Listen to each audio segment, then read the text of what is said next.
Did you know that every cigarette you smoke contains radioactive poisoning? I'm not talking about the chemical substances. I'm talking about radiation. This is a shocking yet established fact.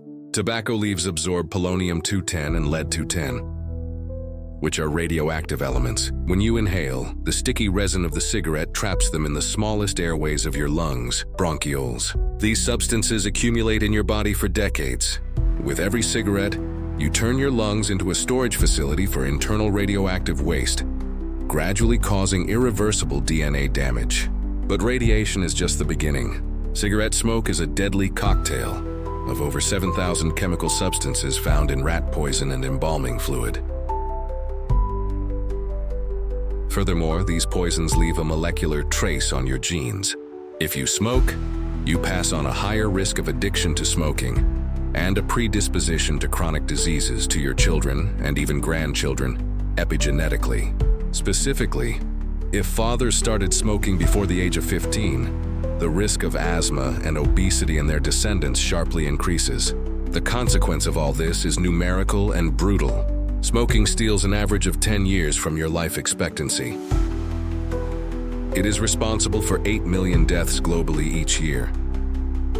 And if you think that just one cigarette a day is safe, you are mistaken. Even one cigarette a day significantly increases the risk of heart disease.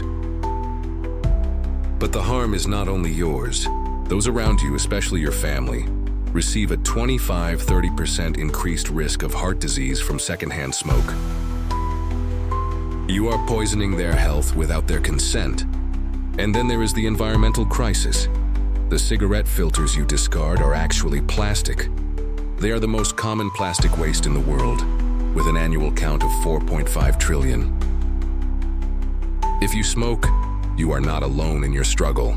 More than 85% of smokers regret ever starting to smoke.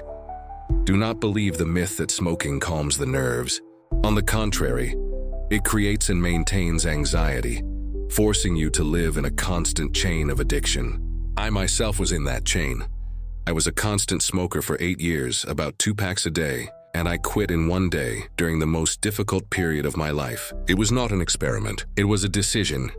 You too can make that decision. Remember, you have the power to take back the 10 years of your life, your money, and your health, and to break the chain of hereditary transmission of smoking risk. Quitting is possible. Argam Robertson was with you. You were on ArgamBlog. Like the video so this useful information can get the widest possible reach. Also, send the video to the people who smoke and are important to you.